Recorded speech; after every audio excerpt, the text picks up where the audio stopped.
Let's put it this way, Jim. After that tee shot, I waited for the trains to pass before I hit again. And then the 11th, the hole straight after that is also absolutely awesome hole. So that's the elevated tee. That was a signature hole. We will definitely talk about that later, Jim. Oh, mate, it was over at the tee. It was all over at the tee. It's very rare that Chris is 5 shots before he's even hit his second shot. Episode 66, the Hillside Review. So we played our first top 100 round of 2026. Took us both a little while to get going, unfortunately, and we did rack up some pretty high scores early doors. But once we got going, what a day we had. And this is a story of how that day went. But before we carry on, could I ask you, watching or listening out there, to please drop us a like or subscribe, whatever platform you're watching or listening on. It really does help us. We've got some great content coming up in the next few weeks, and numbers and subscribers always helps with that. And before we do get into the meat and bones of the episode today, you probably will know that last week we announced a trip that we're organising to go out to Ireland. So we've been very vocal about the difficulties of getting on to play in Ireland, and we feel really lucky that we've been in a position where we can get tees. At all 5 clubs that we're playing, the tee sheets are all full, and you can't actually play in 2026 if you wanted to go and organise that yourself. So then when you couple that with you're staying in a 5-star resort for the whole week, you're getting bussed about everywhere, so you don't have to worry about your travel and transport, getting your clubs there. It's all sorted, and you're with a group. There's 16 of us going. We feel it hopefully feels like a trip of a lifetime, and it does feel like that to us. We can't wait to get out there and play some of those amazing golf courses. So please check it out. There is a link to the trip itinerary and booking information and all that kind of stuff that is in our description. So check it out. But let's get back to the episode. So this started off coming off the back of like the wettest winter since Noah, I think, this round of golf. And we have to start with the weather, Chris, don't we? Like, what was it looking like all week? I mean, it was just a continuation of last year, right? So as the frequent listeners will know, pretty much every time we played so far, it has been glorious sunshine. So we were like, this time, we're starting in March. We're starting in the northwest of England. There's no fucking chance. Absolutely no chance we're going to continue that this year. What was it? Like 18 degrees, full sun. I've got a bit of sunburn on the forehead to prove it. It's crazy, wasn't it? Top 100 weather, mate. This was particularly important because it had been so wet everywhere. And I suppose that might just lead me into the first thing that I noticed about Hillside and we commented on was the amazing condition. It was, it was mental. It was, I mean, obviously it was a nice day and it had been a nice day for a few days before, but it was like bone dry, rolling fast, absolutely. It was in such incredible condition. Like the greens were absolutely rapid and perfect. Fairways were just beautiful. It was, I mean, 9 times out of 10, you wouldn't have got a better day in the middle of summer, to be honest. So we did pretty well on our winter rates to get that experience, I think. We did, yeah. I mean, I suppose we said it, didn't we? We were like, you probably don't get it better in the summer either, really, because it was lush. Yeah. The greens were quite receptive, actually. You could fire it in and it wasn't skipping on and things like that, which we might not do in the middle of June, July on a links golf course. So you're probably not firing it right at the flag, are you? But yeah, well, it was incredible, Nick, that golf course. Mentally good, it was. It really was. Yeah. So I suppose we'll try and keep to our structure for the first of the 3 episodes that we've had together. We'll try and stick to it. So the first point I've got here is the welcome, the arrival, and our first impressions. So I'll let you lead the way with that, Chris. What did you think of all of that? Well, I mean, let's start with the welcome because I guess that was the first part of the day, right? And what a welcome it was. I think the best welcome we've had so far, and we've done, what was that, number 19 we've done? And I think it was probably head and shoulders above any welcome we've had so far. It was so friendly, so informative. Like, so we went into the pro shop, didn't we? And we spoke to Steph, was it? Yeah. I think I want to say. And she Yeah. was just brilliant. She was absolutely brilliant, wasn't she? She gave us all the information you could possibly want, just delivered in exactly the way you would want it to be. I think sometimes you can go in there and you feel a little bit like you not shouldn't be there, or people don't want you there as a visitor. But it was the complete opposite of that. Like, they were absolutely, overjoyed to have us there, which was pretty cool way to start the day, wasn't it? And I think a lot of these, especially a lot of these Merseyside courses, certainly sell themselves as being friendly, don't they? But Hillside absolutely 100% delivered on that, from the pro to the people behind the bar to the members. Like, everyone was like overly friendly throughout the entire day, weren't they? They were brilliant. The walk, didn't they? They talked the talk, they walked the walk very much so. They did, yeah. Everybody was interested in us, weren't they? And they were all like, I mean, we even had people as we were playing, because we were teeing off at 2, so we're a bit worried about getting round. And there were some members ahead of us. We're playing off the yellow tees rather than the blue tees. And they went, "Oh, you visitors?" I'm like, "Yeah, yeah." And he was like, "Oh, play off some of the blue tees, because they're actually better. You'll get a better experience." Because they're obviously worried about, not worried, but they care enough that we have a positive experience of the club and the course. Yeah, absolutely. Yeah. It's incredible, isn't it, that? And I think that's great, because it is, it is a golf club. It's not it's not one of these owner managed golf courses that's just kind of out there to support visitors. It is a members club, and I think pretty much everyone else there on that day was a member, wasn't it? I don't think there were many other visitors around. Didn't feel like that anyway. So it very much felt like you were part of a members club, but you certainly had that welcome of that we've had at some of the more prestigious, higher end kind of visitor experience clubs. So yeah, you approach the club through what can only be described as a bevy of mansions as you're driving through to it. So, kind of sets the tone quite well. But it's all kind of like laid out in front of you, isn't it? You've got like clubhouse and first tee, and like you're off kind of thing. It was It's a bit crazy, really. So I got chatting to one member, and as I'd had permission to film, so I was filming, and he said, "Are you from Sky Sports?" I was like, "Oh, long may that sort of impression continue." But he was telling me about. He told me something interesting, because obviously the preview was all about this two-toned nature of this golf course, the front nine, back nine thing, and he was saying that a lot of what we could even see then when we were teeing off, a lot of that had been built up in response to that, to try and even it out as a full golf course. So that was great. Clubhouse. What do you think of the clubhouse and the general facilities, Chris? Yeah, I mean, the clubhouse was pretty sweet, wasn't it? It's kind of like, it's one of those ones that kind of still retains a little bit of a hint of tradition, but is much more modern. So it's but I think they've done it really nicely. So it's kind of, it's definitely a modern feel, but you still know you're in a golf club. It had like all that, because all modern furniture, and like the frames around the honours boards were all a bit more modern, but it still has traditional fit. But weird to describe it. It is kind of weird, isn't it? And we've kind of seen both ends of it. We've seen like the uber modern, which just doesn't feel like a golf club house at all, like hotel style, and then we've seen the uber traditional stuff. But this was definitely somewhere in the middle. Good balance. But I think it was a great balance. Like, if you remember there, that'd be a great place to just hang out and have a few beers and have some food and stuff afterwards. I think it's a pleasant place to go and spend your time after you've played your round of golf. And the terrace overlooks the first tee. Yeah, I mean, that first tee is dangerously close to the terrace, isn't it? Like, it wasn't too busy when we were playing because it's quite late on in the day, but I imagine if you're having in the middle of a comp there or whatever, and you've got all the members watching, it might be quite an intimidating tee shot, I'd imagine. It's a knee knocker, I think, that first tee shot. Oh, it's bad enough anyway, because you got the railway line up the left-hand side, but it was So Nish has started, I don't know if you know this, Jim, but Nish has started to do, he's put some logos on the side of some balls, some top 100 logos, so that if people find them, they can, I'm not even sure how they get in contact with you. How they get in contact with you? Email you? I don't know. I can't tell you the link, because Telegram, people just go on the link. Yeah, fine.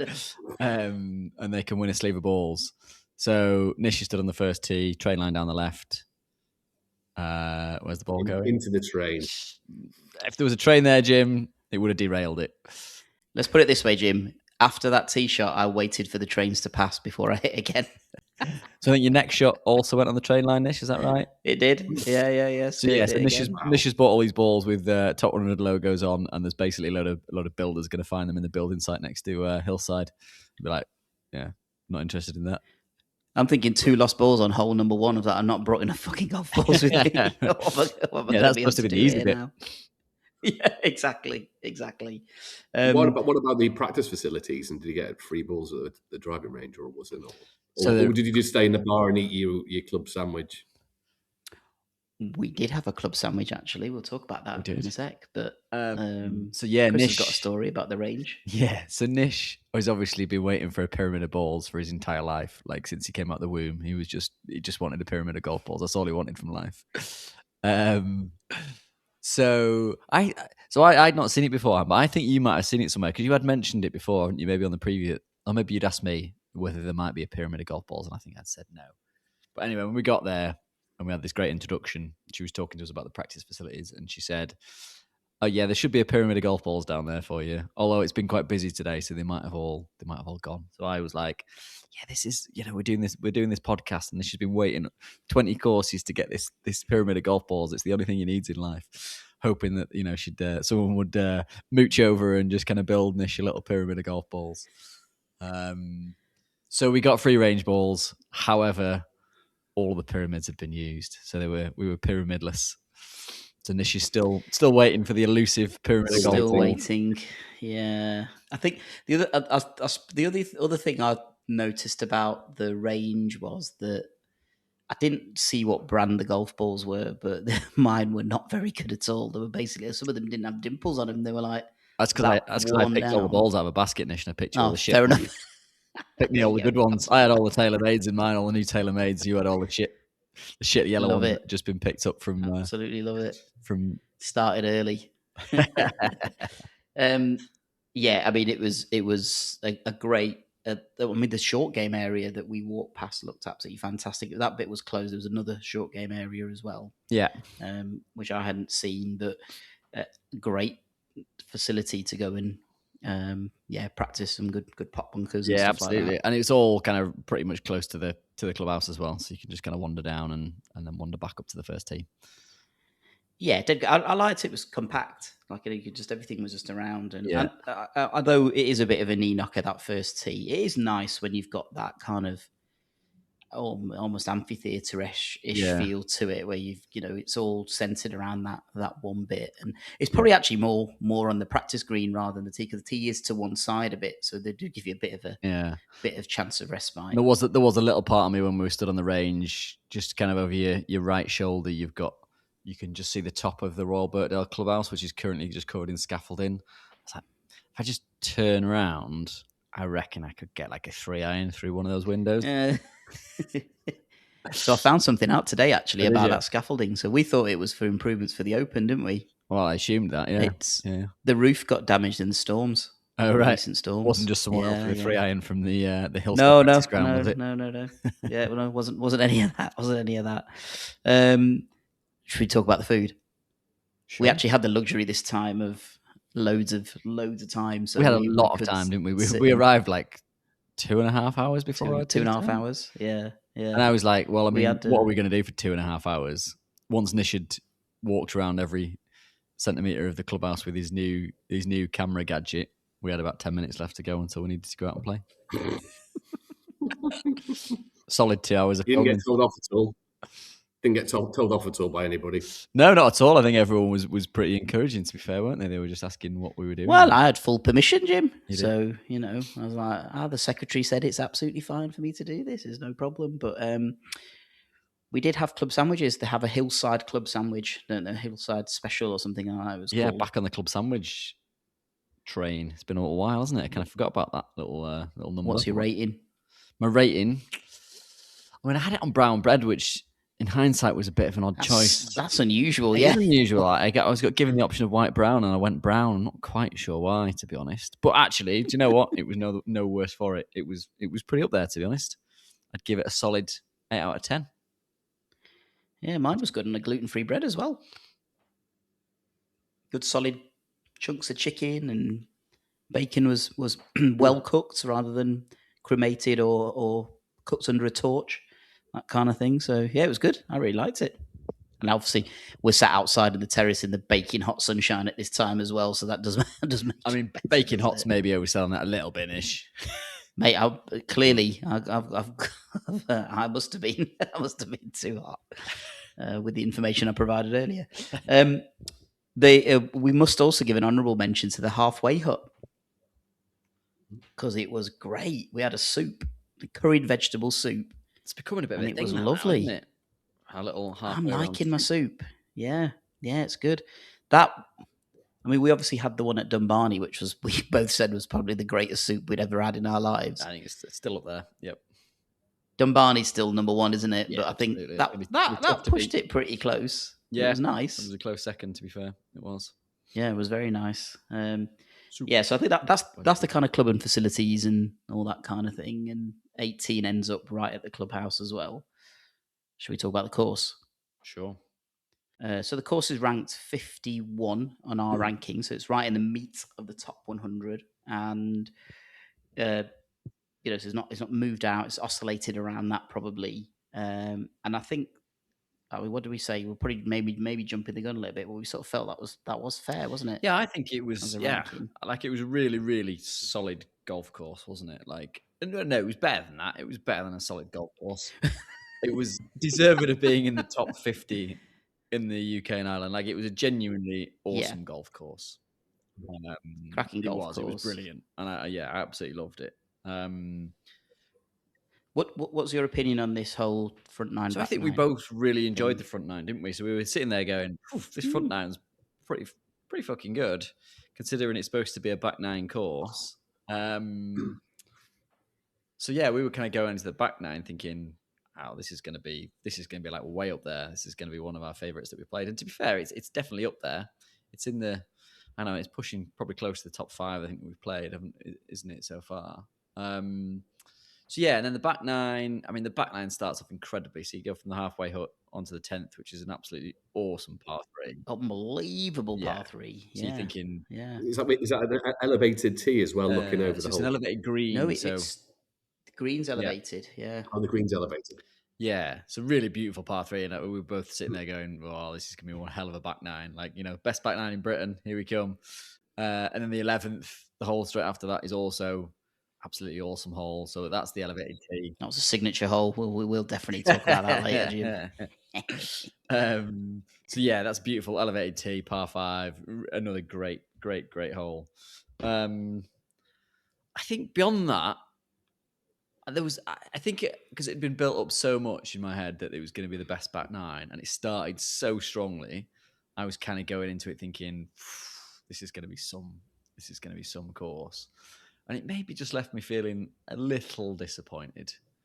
A little bit. Not overly disappointed, but just a little bit of like, ooh. Like the next hole, I think the 12 was just kind of felt like a bit of a normal parkland dogleg, which kind of felt a little bit out of place for me. And then beyond that, it did get better again. So I think, 13 was a great hole. 14 was a great hole. 16, 17. Yeah, I mean, it was pretty good. I think I don't want to listen to you just going. I don't want to what's do the a point? disservice because it was a brilliant 9 holes of golf, the back 9. But I think when it comes built so highly, you have such high expectations that I just felt a little bit like it didn't quite live up to those expectations for me. However, I think there's a couple of things going on with that. But I think if I went back and played that again without the massive expectation. I mean, and I think even just kind of reflecting on it, I think actually it was pretty awesome. Like there's some pretty awesome holes in that back 9. And to add that to the front 9, which was also absolutely brilliant. Like it was a brilliant round of golf. I can't really fault it. Like you say, it's in such good condition. Every hole was a great challenge. And it had so much diversity, I think, around the course. So it was, there's little bits of like trees, and you had little sand scrapes and some pot bunkers, and it had a great variety to it, I think. I think there's a couple of things here. We did an unusual thing this time round. We sort of filmed like an initial thoughts, a halfway checkpoint, like what do you think of the front 9, and then we did one right at the end. So it's like kind of your unfiltered reaction at that time. maybe not to share. It's just for our own sort of record kind of thing, maybe. But I think we both said that we felt that the promise wasn't delivered upon initially. I've revisited that. I think that back nine does stack up, because I think we're spoilt by when you think about a duney landscape now and playing within dunes. For me, the first image that comes to mind is Trump International in Aberdeen. Absolutely. Now, they were man-made monstrosities, like, big things like towering over you. And you're not going to get that everywhere because there isn't the budget and there isn't the natural landscape. But I think if you were to take the profiles of a lot of those holes at Trump and just, if you could chop off 50% of the dune, you'd get what you've got at Hillside, I think. So, but then the second point of that is that, even the members and people that we talked to and the staff and everybody was always like, oh, the back nine's amazing, the back nine's amazing, the back nine's amazing.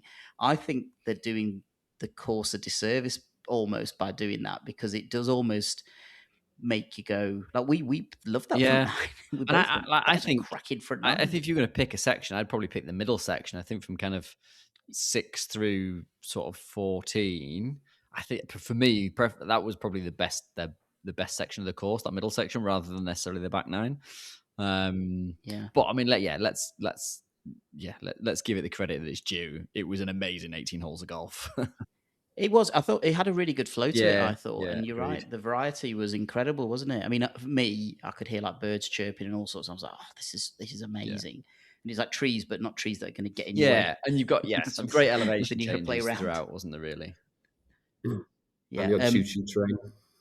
We did see quite a few, actually, I obviously nearly took a few of them out, but we did see a few, but they weren't as loud as I thought they were going to be. There's been other places we played where you can really hear the trains, but they were kind of silent assassins, really, weren't they? Sometimes you're like, oh, train's on its way, kind of thing. So is that because you just smashed the engine off the front of them with your golf ball? Yeah, that's why it was just coasting at that point, wasn't it? We touched upon that 10th par 3. I want to talk about the par 3s in general. You're our par 3 resident specialist, Chris, and you've got a hole-in-one challenge this year. So we'll start off with, was it the first? Was it the seventh? No, it wasn't. Was it the 7th? Was that the first par 3 that we encountered? No, it wasn't. The 4th was the first par 3 that we encountered. The par 3s, I think, are, and we use a word we used yesterday, Jim, pretty majestic. I thought they were fantastic par 3s. I think they were a right level of challenge. They're not crazy long. They're not littered with bunkers, but there's enough challenge in there to keep you sharp and keep you honest. And they look amazing. They're all set in amazing sets. They were like, kind of almost natural amphitheatres they've created with either trees or banking or whatever. But that 7th, which we've done a brand new thing again. So it's all change in 2026, mate. Brand new thing again. We're both going to nominate our top 3 holes from a golf course, which I think is quite a useful thing to do for people. And we both agreed on this hole. Actually, we both agreed on the 7th. It's quite an unusual links hole, wasn't it? Like, you almost got like a little pine forest behind the green. So it's definitely not a traditional links hole, but it kind of takes you a little bit by surprise, doesn't it? Kind of, because there's that little, I don't know if it's called Hillside because of that little hill that's in the middle of it. I'm not sure. And you kind of play around that hillside. But it's the first kind of point that you get into that little bit around the middle, don't you? Where you got that hill that's kind of sitting up above it. I mean, for us, that's where the really good stretch of the course started, I think isn't so, it? Yeah. We were really happy with that. But that's 7th. So this is all on film. So I'm hoping to have this footage playing as we're speaking. But Chris steps up and hits this tee shot. My eyes have immediately gone upwards, because usually that's where a golf ball goes when somebody hits it. And I'm like, there's no fucking golf ball in the air. What's going on here? And he's knobbed it like right along the floor. And there's all this horrible grass and rough stuff in the way. And I'm just pissing myself. I'm like, oh, you fucked that one up, mate. What have you done there? and then it hits the path, and it gives it a little bit of extra momentum. And I'm looking at it going, you're having a laugh. And like, I should have the audio because I was mic'd up for this, but I was like, hell. You're kidding. And it was tracking not only for the green, but it was tracking to the it was flag. going right at it, wasn't it? I was like, it's going right at it. I was like, oh my God, it's still going. It's still going. I was like, you cannot be you're joking. This is unbelievable that you've managed you know to what, do Nish? this. If that had gone in, it would have been no one else's fault but yours. You challenged me. You challenged me to the last time we spoke. You challenged me to get a hole in one on a top 100 golf course. That is if it does happen, you said to me, you went, the way it's going to go. I mean, absolute fucking dogger of a shot. Oh, do you know what? If I got a hole in one like that, I don't think I could brag about that. I was like, fuck off, Chris. That's the best story to have for a hole in one story. It's like the most unlikely one you've ever heard. But yeah, I mean, even if you do it on a pitch and putt like Nish does, yeah, I mean, he still counts that one, doesn't he? He'll take the credit for that. So with this ball, it looked a lot closer from where we were stood because we couldn't get the depth of it, and the group ahead of us were watching. So they're like, so it's my turn at this point. I'm like, oh God, he's just done that. They've turned around and seen this ball on the green. Now, we think it's dead close, but they have not seen the route the ball's taken. Now I've got to play mine. Thankfully, I did nail my tee shot, and it kind of went and all that kind of stuff. It was fine, but yeah, beautiful par three that was. I in my top three then nominated the par three straight after the halfway hut, and that was again it was all uphill. You've got a bunker short, a couple of bunkers left and right, and then it's basically, and it's flanked by trees, and it was just a magnificent sight, that hole, I thought. Majestic, as they say. Some might use the word majestic. So that was my second nominated top three hole, and then sorry, that was Chris's. Sorry, not mine. It was Chris's. And then we both nominated the signature hole, which was hole number 11, which is a par 5. Yeah. It was a great signature hole, to be fair, wasn't it? I love that. What was that's is it dog leg left? Was it the a little bit? Yeah, it turns a bit left. Yeah, and obviously we had our signature hole challenge on that hole as well. So yeah. Without further ado, or do you want to wait and talk about the? And we can wait. That's fine. We could just skip it actually this week. That's fine. We probably could do, couldn't we, mate? Yeah. We could skip it totally. Yeah. Oh, mate, it was over at the tee. It was all over at the tee. It's very rare that Chris is 5 shots before he's even hit his second shot. Yeah, it wasn't a great showing. We were saying this, weren't we, on the day?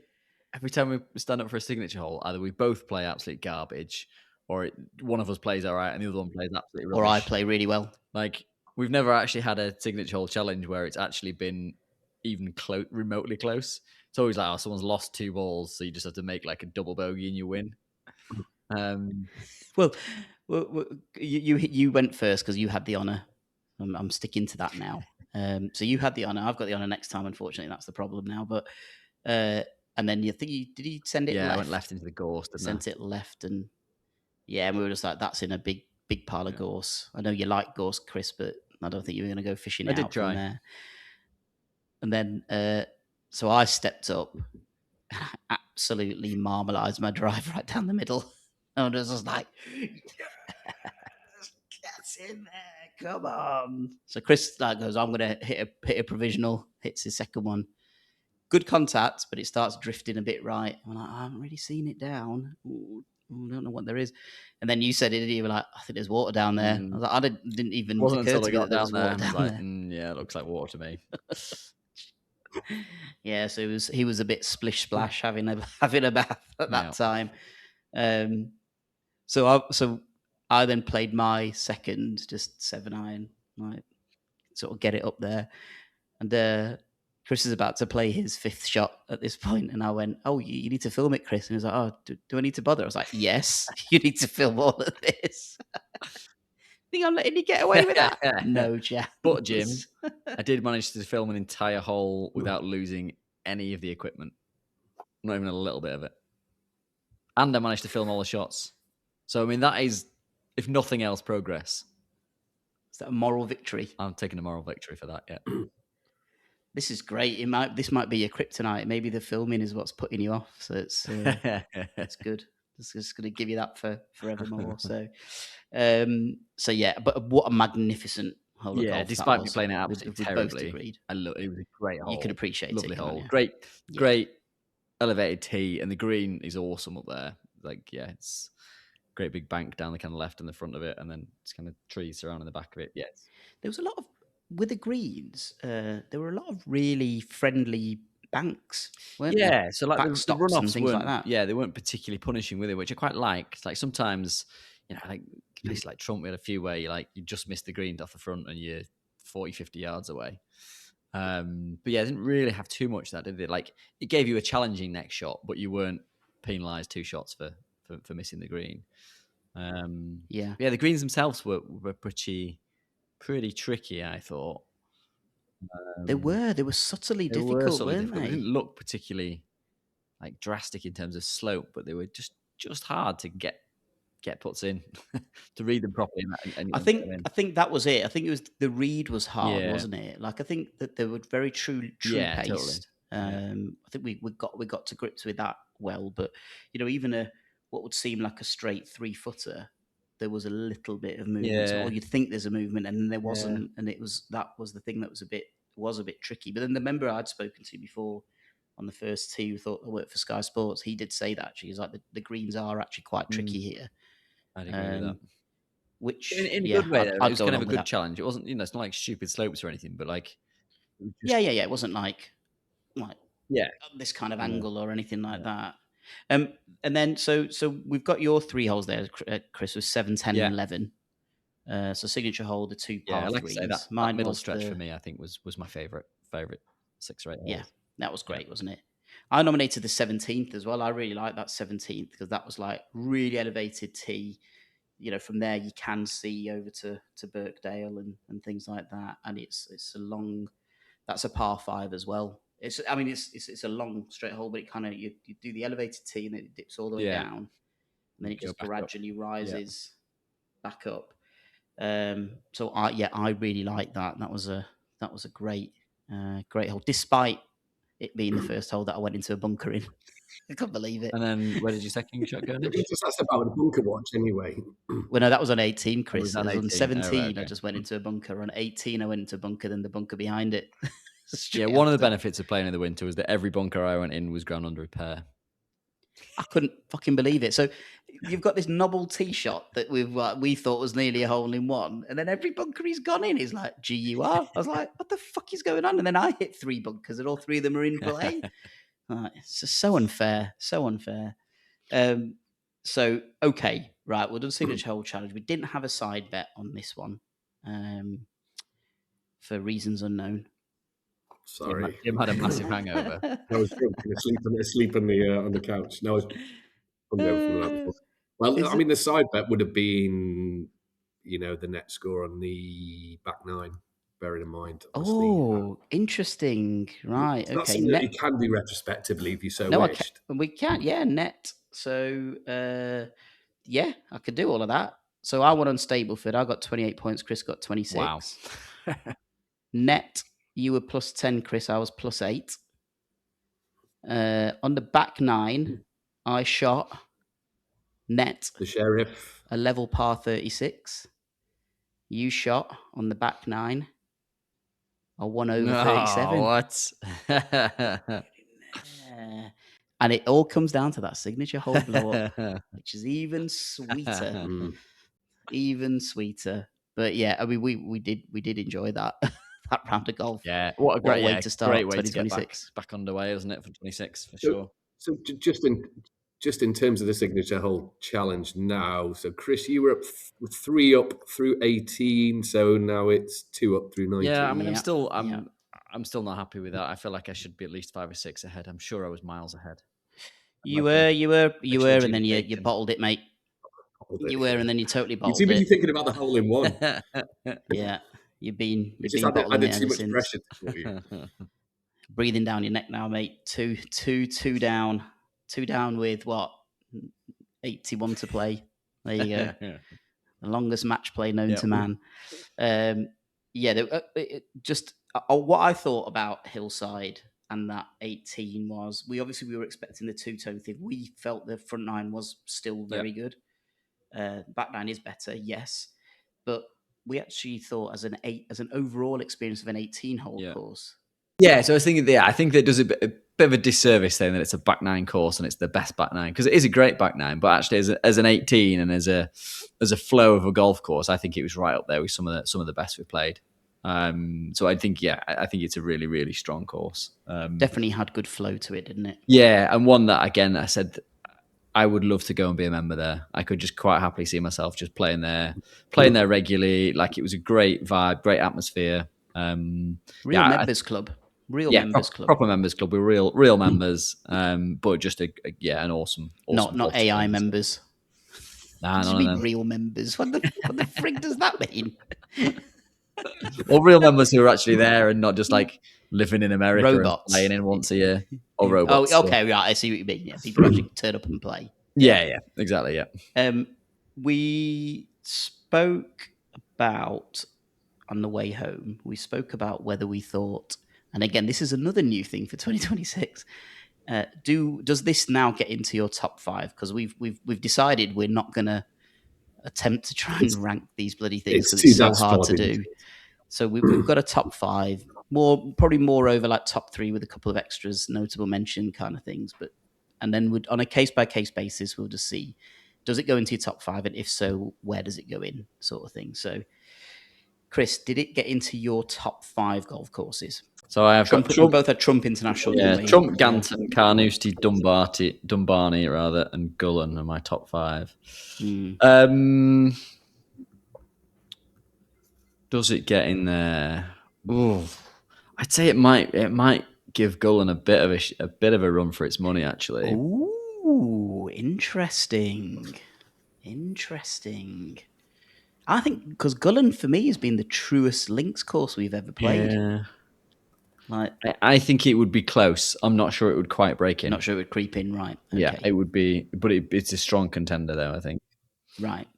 For me, it's not, and it's probably hovering around that kind of 7, 8, probably. Yeah. I think that's actually more to do with the breadth of courses that we've played so far on our journey, because we played a good mixture. Heathland, we've got some Parkland in there. We've got, obviously, the Links, the Juneland, all that kind of stuff. So it doesn't get in the top 5 to me, but that's not a discredit to Hillside at all. We had a thoroughly enjoyable day, actually, of golf. I thought it was just a majestic course. I'm loving that word. But I mean, look, I've got going into more new things for 2026, Jim. I'm going to give you the 3 reasons why you should visit Hillside Golf Club. Go for it. So the first one, and we cannot ignore this, we talked about it at the top of the show, is the friendliness of the welcome. Like, Chris is absolutely spot on. There have been the odd occasion where we've gone in somewhere and we thought, we're a visitor, a paying visitor, whatever, but they're not really that bothered about us, whether we have a good time or not. It's just, great, hello, yeah, fine, on you go. This was the opposite. Like, the Steph in the clubhouse gave us so much information, but it was all the right stuff. It's like, here's the codes, and here's like the way to go for a range, where you get your tokens, help yourself to a drink, have some lunch, you're teeing off quite a lot later, the food's excellent, all that kind of stuff. And it was just like a really, really nice, casually delivered welcome, I thought. Yeah. And all the members, all the staff, everybody asked, like, we must have looked like visitors, because everybody said, are you visitors? Straight away. So that goes one of 2 ways. It's either that the members are in there offering enough that everybody recognises them, or actually that they're just flown in for they're not sure. Yeah, that's it. Or actually they're all trained to pick up on people looking around at honours boards and things like that. So they're visitors. So just introduce yourself, say hello, and make their experience good. So that was I think it's one of those things where I think that is clearly the ethos of the club, and that I suspect that comes from the top, and that kind of permeates through the staff, through the members, through everyone. And I think that's the only way that you can have that experience is to be directing that from the top. And I think that's who said that? I can't.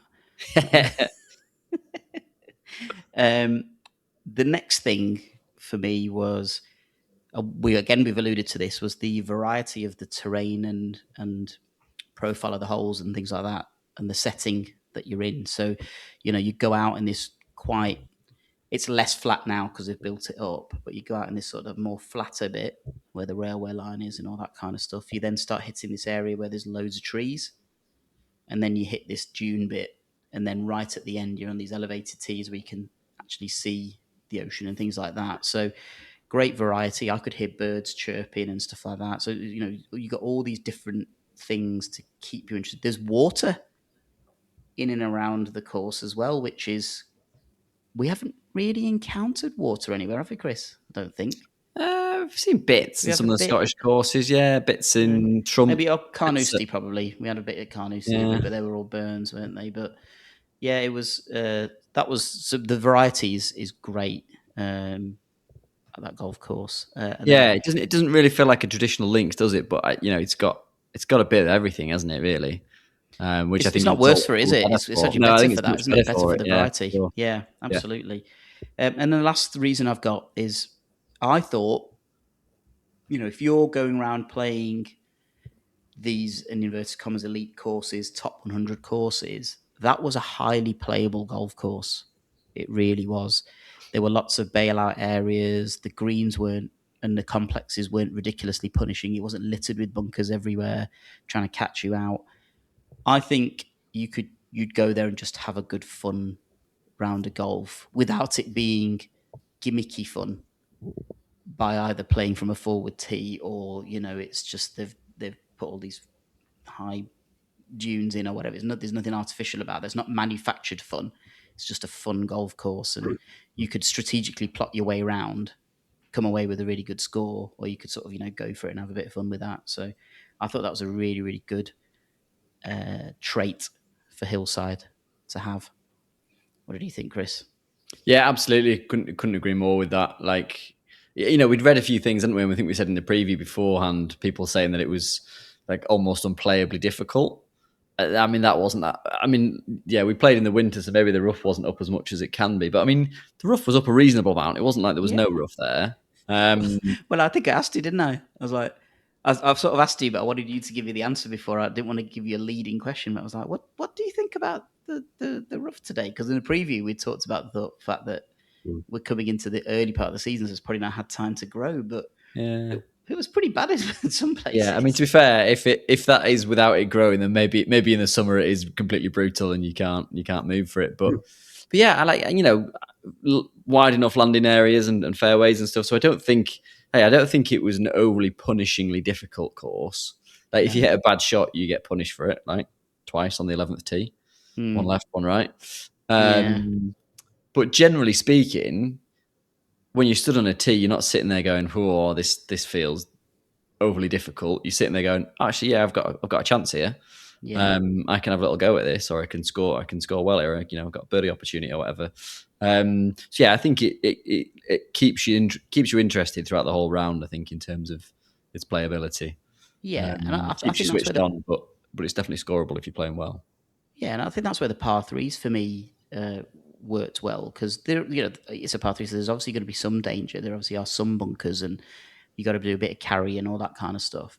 But because then even so the one that was the 10th, which we both liked, did have some pot bunkers and ready to gobble up a ball or whatever, but it wasn't long, so you still, if you're not a big hitter, you still got a chance. You probably still would only have an 8, 9 iron, 7 iron in your hands, which most people are pretty confident about playing, aren't they? So yeah, I think all the par threes were reasonably short, weren't they? They were all kind of 180 and less, I think, ish. Absolutely, yeah. And then I suppose I'll give a 3.5 mention. I thought the greens were brilliant. Yeah, really, really good. Yeah, I mean, they were probably some of the best we played, and we're playing it in March, right? The grass hasn't even started growing. They were pretty spectacular, to be honest. Yeah, those greens were apart from the subtle breaks, they were right up my street. Those greens, I really liked them. So there are sort of 3.5 reasons to visit Hillside Golf Club. The other reason is that you can win a sleeve of golf balls if you just kind of walk down the left-hand side of the first 2 or 3 holes. You could First two or probably three get holes, yourself probably. 10, Yeah. 10 free boxes of balls, I reckon. Yeah. I'm going to have to change the T's and C's on the link. Yeah, it didn't start great. It was really odd because I was striking it really well, but everything just seemed to be going. Like, the whole winter I've played, everything's been going right, and then I rock up at this golf course and everything starts going left all of a sudden. I'm like, what the frig is going on today? But luckily we got over it, so we only had 5 holes, and we pretty much scored the same, didn't we, for that first 5 holes, Chris? And then Yeah, it was a pretty brutal start, wasn't it? got our arse in gear and actually started doing something. But I had one of my highest ever green in regulations rounds. I got 7 greens in regulation, which is mental, and all of them are 3-putted, which is even more mental. But I think that tells you about the greens really more than my golfing ability, I think. Yeah, was there anything else, Chris, that you think our viewers and listeners might... Well, not viewers, because we don't know where the hell you are, but our listeners might think about that they might want to take from our round at Hillside? Yeah, I guess the only thing is that people always draw comparisons, don't they, between obviously the three courses that are all right next to each other. So you've obviously got Birkdale, Hillside, and SNA. So it may be worth just doing a little bit of a comparison to SNA in terms of where Well, what I would was going you... to suggest, actually, what you could do later on in the journey is to rank all the courses on England's Gulf Coast. Oh, that is Yeah. interesting, isn't it? Because we're playing Wallasey soon. Yeah. That is a great little mini. Well done, Jim. Well done. Even if it was just a 3, but I think you have to add Royal Liverpool and Wallasey Yeah. and West Lancs and Formby as well. Yeah. He I don't feel say like much, but when he does, it's pretty good. Because I think there is a lot of competition between those, like, Oh yeah, between themselves. You know what I mean? It's like, yeah, there's a huge amount of pride at stake, isn't there, in terms of those courses around there and who's the best. Well, what have you played? You played SNA and Hillside. I've played SNA, Hillside, Birkdale. So Play them all, yeah. what's your for the 2 where you? I mean, like we've always said, I think course? we would both like to go back and play SNA again, because we had it on a day where we both played terrible golf. The weather wasn't great, and we'd just come off the back of our first 2 rounds that were completely different, and we both feel like we didn't really do SNA justice. So I would like to go back and play SNA. Not sure I agree with that. I was like 4 over through 10 holes. I'd collapsed in the last 8 holes. Yes, I agree. I was having an absolute blinder until the halfway hut.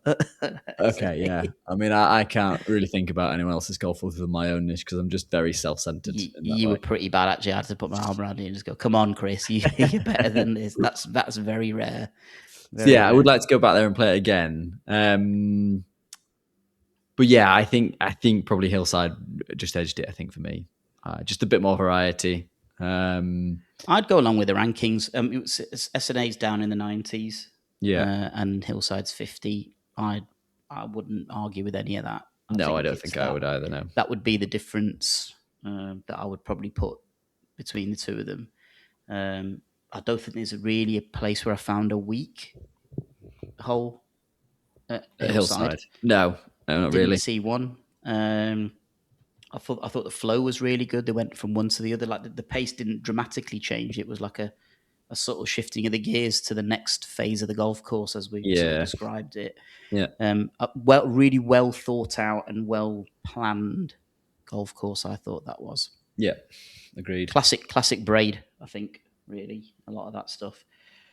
Check me out, getting all golf architectural about this now. In summary, what are we saying here? Go and play Hillside, particularly if you can get on a shoulder rate. I think. Having said that, Hillside's quite close golf-wise to Birkdale, with its green fees at £300 in the summer. Birkdale's probably around 360, 370, something like that. Probably a bit higher this year just because of the Open, but yeah, I don't know that the number's quite high, isn't it? I think so. If you can get on a shoulder 8, I think I would go for that. And it was Yeah, so well conditioned. Yeah, I mean, I don't think that we lost out anything by playing. I mean, obviously we got a good day for it, didn't we? But like, there's a few bunkers that were out of play, but other than that, and the practice ground was out of play. But other than that, like, you know, it's one of the best conditioned courses we played at any time of the year. Yeah, looked incredible, didn't it? Yeah, looked incredible. Like the fairways were great, and so I think if you can, that would be my recommendation for when to go and play. But yeah, what a wonderful golf club! What a wonderful golf course. We would love to go back at some point. Hopefully, when I am working for Sky Sports, that'd be great. And yeah, look, we can't overstate. You're going to be made to feel very, very welcome if you go there. You're not going to feel like you're an outsider intruding on anything or anything like that. In fact, quite the opposite. I think it's almost like a welcome with open arms kind of thing. So there was I think it was on some of the reviews, like, you know, the famous Hillside welcome. They very much lived up to that. Yeah, for sure. Next time on the Top 110 Golf Podcast, we'll be reviewing our round at Delamere Forest Golf Club, which is the nearest Top 100 course to us.